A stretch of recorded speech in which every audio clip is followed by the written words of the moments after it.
Welcome back to a brand new episode of 101 Second Reviews. Today I'm going to be talking about this. Annabelle Comes Home, of course, from the extended Conjuring universe. And in this, the Warrens, they brought Annabelle home straight after the Annabelle incident, the original Annabelle incident. They got her, they put it in the case in their demonology room or whatever it is. And then 4 years later, they're out of town and there are two girls in the house with their daughter. And one of them is just really intent on getting into that room.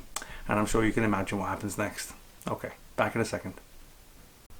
Okay, right, so Annabelle Comes Home, another movie in the ever now expanding Conjuring universe. And of course, anybody who watched my La Lorna review from earlier in the year will know how much I love the fact they put one scene in that movie, one scene with a priest that tied it all into this universe. And this is just going to run and run. There's no two ways about that. It's already up to 200 million off a 20 million budget or 20 or 30 million budget inside like 10 days. I mean, this is just going to be never ending.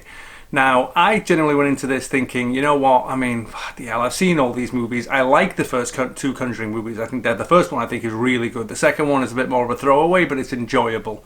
But all the spin-offs so far, the Annabelle ones, The Nun, they're okay. I mean, I'm not going to say they're the worst of the worst, but they are what they are. They're the spin-offs within a horror genre, and usually they're not that good, to be quite honest. But I really like this movie, and I'll tell you why. I like the simplicity of it. This is a movie that fully understands who its audience is. This is basically, it's just essentially a haunted house movie for teenagers, for the age of between like maybe 14 to 18, even though if you're 14 you're not supposed to go in.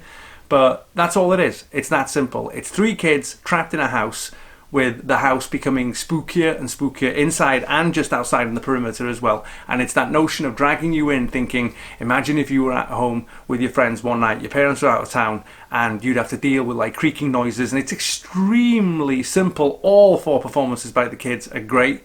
Especially the three lead girls, who are all fantastic. But I just love that about it. I just love the fact they've sat down and realised, you know what, we don't need a gore fest here.